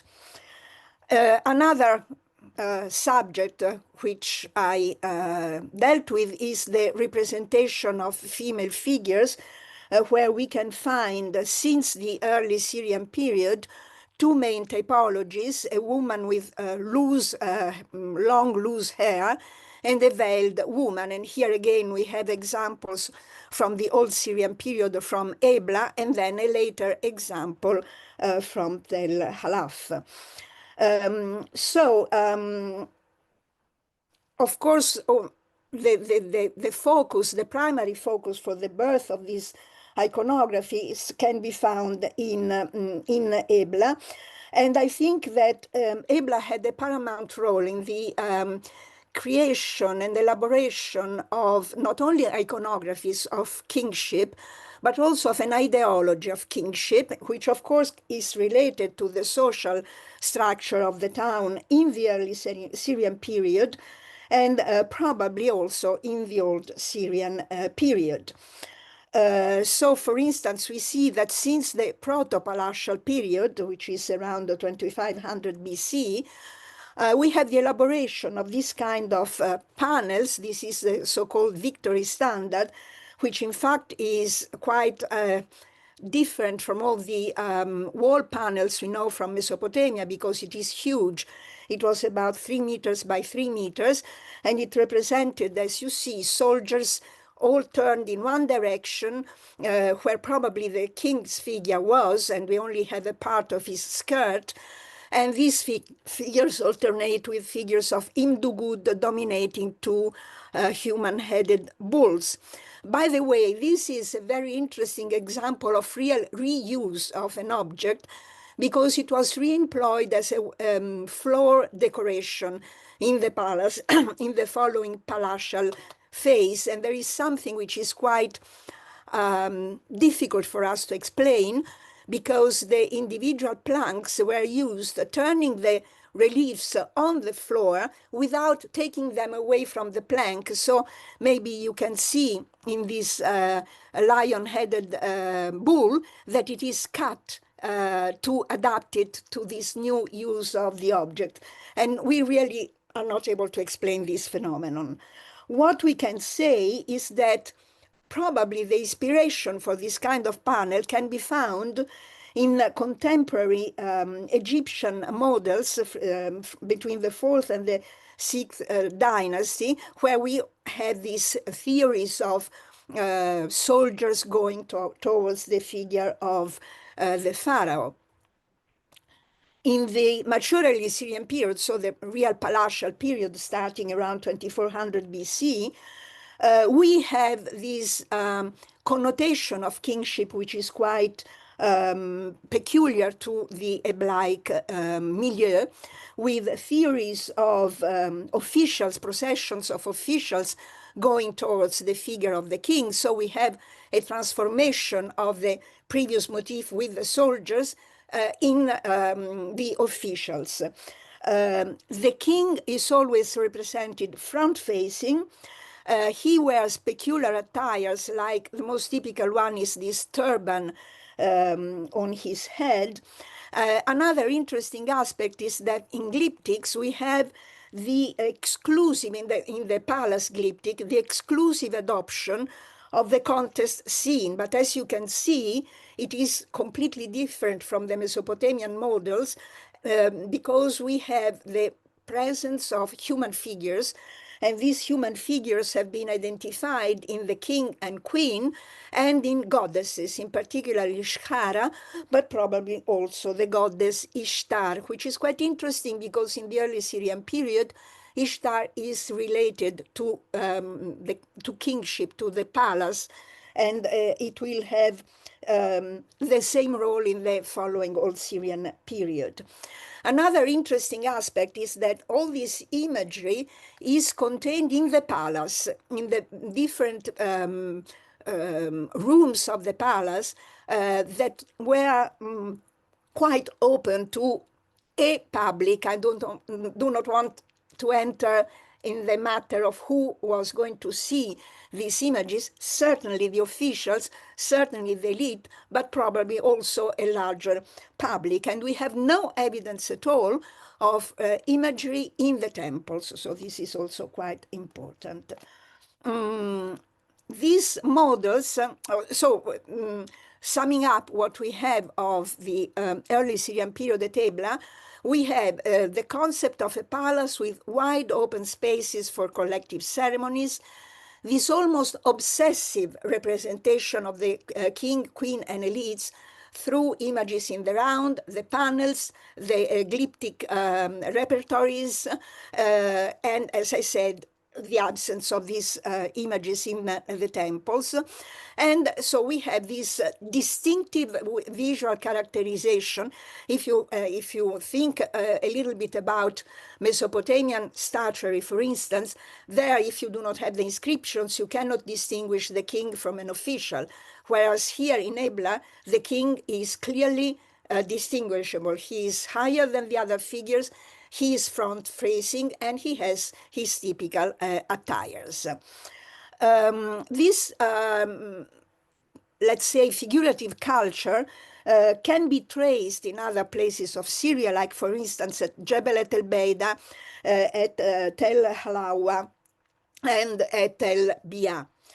This is a very small fragment of probably a hairdress very similar to hairdresses found at Ebla.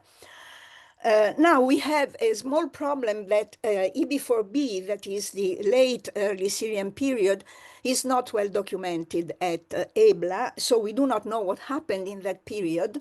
But when we arrive to the Old Syrian period, we can still find traces, modifications, adaptations of this same, the same culture. One important aspect is that all the public buildings, or most of them, are built over previous buildings. This happens certainly with the temples, as we will see. If the functions they had were maintained from the early Syrian through maybe the late early Syrian period to the Old Syrian period, this would speak about the presence of important residences officials in the lower town. So the evidence we have is that, for instance, the northern palace, which was the residence of a high priestess, and which you see in the slide in gray at the bottom of the slide, was built over a late early Syrian palace, the archaic palace, which was used until the very, very beginning of the Old Syrian period. Then we have the Crown Prince's Palace, the Western Palace. I show you this slide just to show you that this is the Western Palace. It follows completely, it has the same orientations as the Royal Palace G of the early Syrian period. And we found below it evidences of an early Syrian building. So it is possible that there was a superposition of buildings and functions also in this case. And lastly, the Southern Palace, who was probably the residence of a high official, was built over a peripheral part of the Royal Palace G that you see on the left of the slide, that had ceremonial functions. For the temples, this is very clear. We have the very clear example of the temple on the Acropolis of Ebla, from the Red Temple, which you see at the bottom. Through here, we have a building of the late early Syrian period, and then in green, the Old Syrian temple of Ishtar in Area D. The same thing, even with more examples, is in area HH in the eastern lower town of Ebla. The large building at the bottom is the early Syrian building, the so-called Temple of the Rock. And then you have the superimposition of the lesser buildings of EB4B, MB1, and MB2.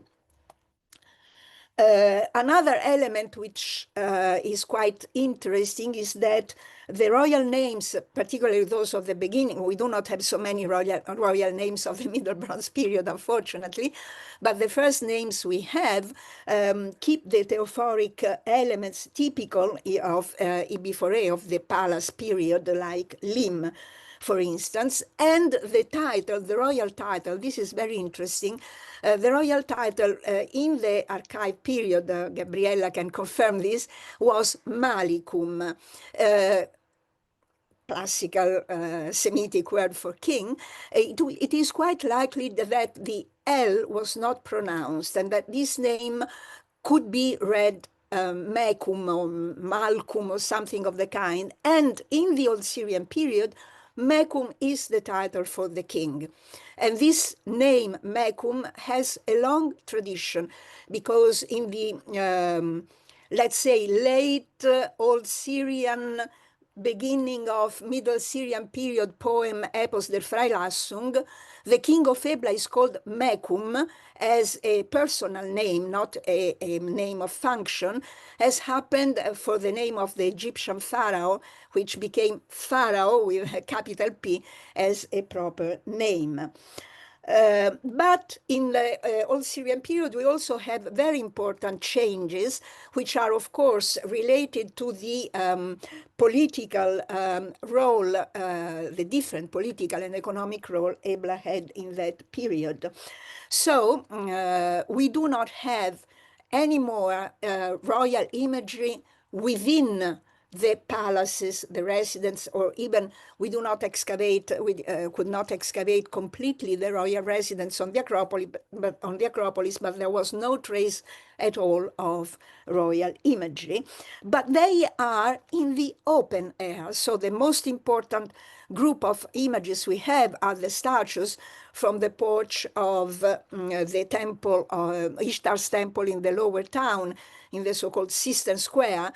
And this is a very important lot of statues, quite imposing, and they are very close to life size. And this probably happened also, and we also had standing statues here. This probably happened also in the area HH, where we found the remain of a typical royal hairdress. So we have these two main typologies, sitting statues and standing statues. And in the sitting statues, we also have the introduction of a very important theme for royal statuary, which will remain until the Neo-Syrian period. The royal figures hold a cup in their right hand. And this cup was very important because when these statues are destroyed, the cup is hammered. So the connection between the royal figure and the cup was really a strong one.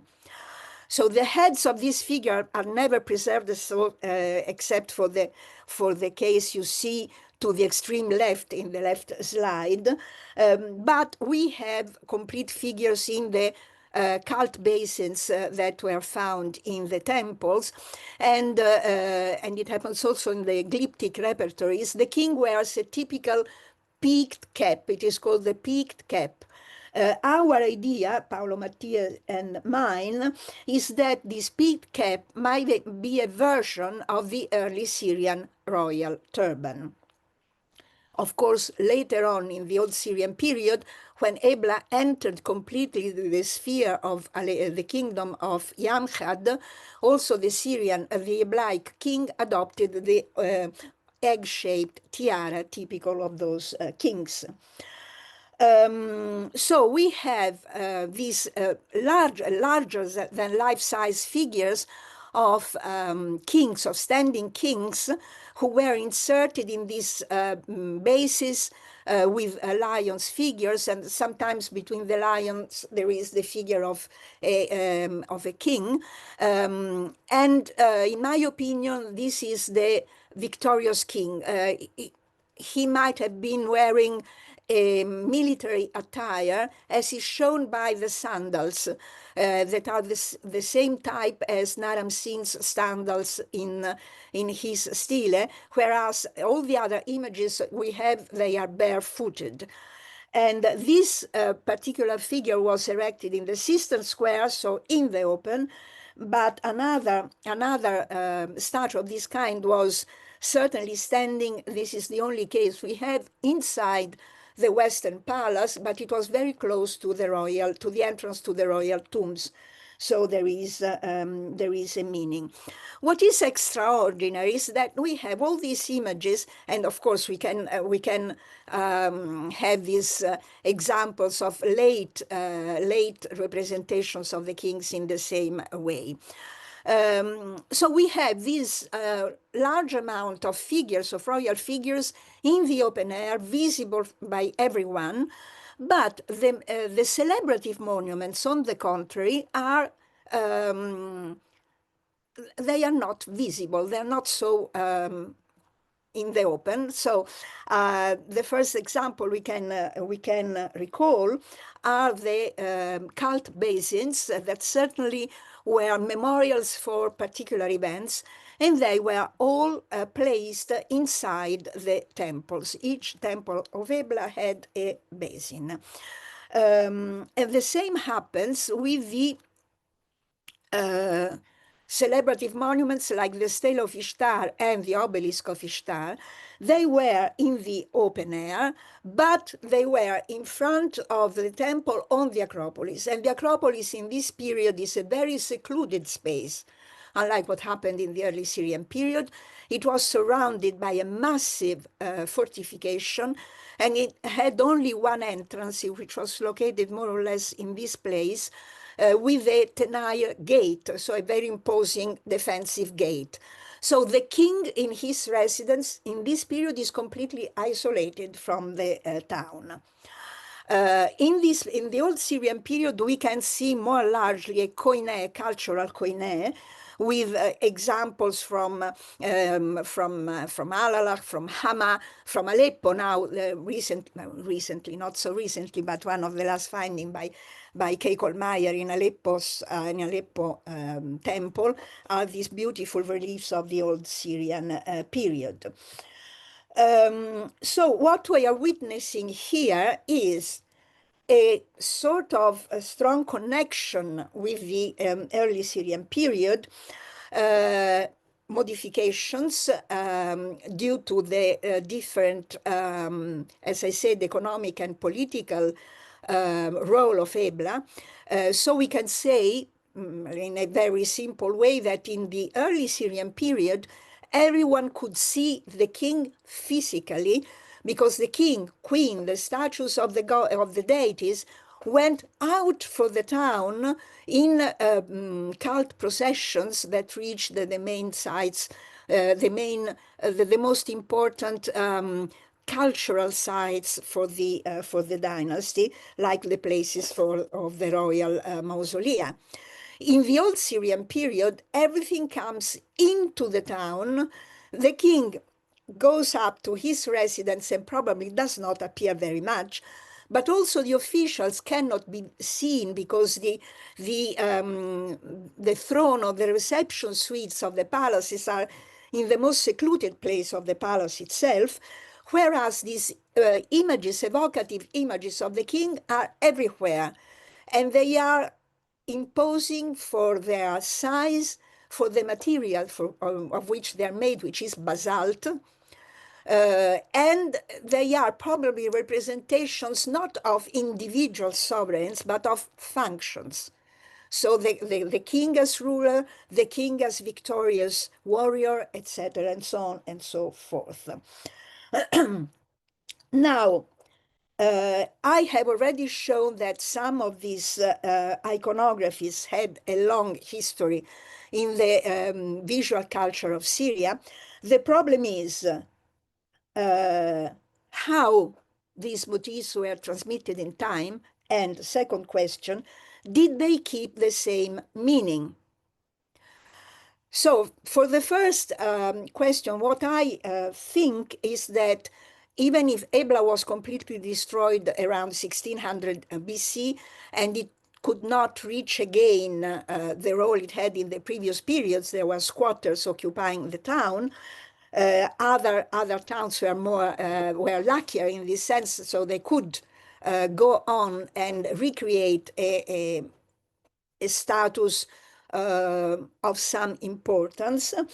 But I think that some monuments of Ebla were still visible in the Middle Syrian period, in the late Bronze Age, and we have evidence of the presence of foreigners who went to Ebla to give gifts to the goddess Ishtar. So even if the temple of Ishtar in the lower town north was destroyed, there were favisse, cult deposits, where we find this beautiful pottery, which is coming from the coast of Syria. It is not a local production, by no means. In other centers, we see, as I said, a real continuity, and we see again royal images which reproduce the severe style of the Old Syrian period from Ebla. And in the case of the Katna figures, which you see here on the right, it is a real reuse. These statues were placed in the royal tombs, and they were kept there, even when there was some kind of refurbishing of the tombs, probably with the same function of protecting the entrance to the tomb themselves. But the second question is more difficult to answer. Did they keep the same meaning? Now, I am provocative and I say yes. Even if the situation of the Syrian principalities during the late Bronze Age and Iron Age was completely different from what happened in the early Syrian period and the Old Syrian period, I think that these rulers had very clear ideas about the figures they were using, and they were certainly connecting themselves to this very ancient tradition. So it is not a use, now I say it in a popular way, because they liked it or they are so nice. Consider that in the Middle Syrian period, in the late Bronze Age, these iconographies can be found also on portable objects, which have a quite large diffusion. But I believe that also in this case, it is not an aesthetic appreciation of these iconographies, but it is a meaningful political appreciation of these images. So this is more or less what I had to say, and I think I will wrap it up here. I would like to quote my colleague Davide Nadali, who recently wrote, "Images act as living organisms that come to the world, grow, transform, and finally die." And this is certainly true, but in this case, I can say that some of these iconographies showed a pretty good resilience. And here again, we can enter a very vast debate on the maintenance of the meaning of these images. And so this is it, and I thank you very much for your kind attention. For the final discussion. Yes, just 1 minute. I'm sharing my screen. So first of all, thank you again for being here for these amazing days together. And you can see my screen, I suppose. So to open our discussion, let me pose a question that has guided much of my recent work. What happens if we use the vocabulary of today's circular economy to think about the practices of the ancient Western Asia? So language matters. And by borrowing terms such as repair, reuse, refurbish, remanufacture, downcycling, upcycling, we are not simply playing with words. We are testing whether this category, though modern, can sharpen our archaeological gaze. Of course, we must remain cautious. The risk of anachronism is always there. But if we limit ourselves to the old language of scarcity, extraction, linear consumption, reuse, repair, and recycling, we risk missing the complexity of what ancient communities actually did with their material, as all the papers have demonstrated. Here in this slide, I have summarized some of the terms currently used in the modern discourse in circular economy, not all, just some of them. And then this can be broadly divided into three groups. The first two concern objects and material and refer to practices that extend or renew the life of an artifact, to put it in a simple way. Beyond these object-focused categories, there are also what we might call systemic approaches. Among these, for example, industrial symbiosis is particularly useful for thinking about Mesopotamia, where, as we have seen, byproducts were systematically reintegrated into new productive cycles. Indeed, when we look at Mesopotamia, the parallels are compelling. Bitumen was remelted, retempered, and reapplied. Seals were recovered for new owners. Vessels or statues were repurposed to old bitumen or act as mortars. Composite stone tools combined all the new elements, and none of this was casual. These were structured strategies designed to extend the life of materials and maximize their value. We also see production waste deliberately fed back into the system, like wool residues reallocated in R3 and in the black economy, brewing dregs and sesame byproducts transformed into something new. Metals, by contrast, were often managed institutionally, and indeed hoards remind us of controlled storage and large-scale recycling. And crucially, not all these practices involved the same level of energy or effort.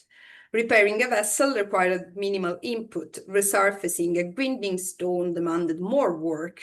Melting and recasting metal ingots required a significant investment of labor and fuel. This gradient, so the balance between effort and gain, was central then, as it is now in modern debates of sustainability. So recognizing these different energetic costs might help us to compare the past and present strategies on a more equal footing. And yet, circularity was not only material, it was symbolic, as iconography of kinship, for example, were recycled across or reused across centuries. Statues were inscribed with new dedication. Human remains were retrieved and redeposited, waving the dead back into the social fabric. Here, if we extend the term, recycling is about transforming memory, identity, and relation, so not just raw matter. So let me throw a few questions to the floor. Do these modern categories generally illuminate ancient practices, or do they risk to distort them? And how far can we push this concept before they lose their explanatory power in ancient contexts?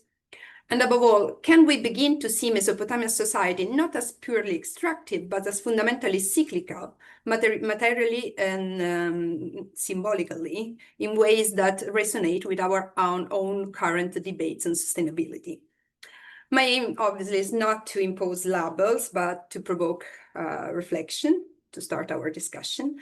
And if we take this comparative experiment seriously, can we reach a better understanding of ancient economies? Not linear, not static, but profoundly invested in cycles of value, care, adaptation, and renewal. So the richness of the papers and discussion we have heard over these days shows that applying the language of circular economy to ancient Mesopotamia is not a mere exercise of anachronism, but a productive way to sharpen our gaze. And I would like to close by inviting us all to continue reflecting on how far this category can take us and where they reach their limits. So thank you. And yeah, I would like to open our discussion.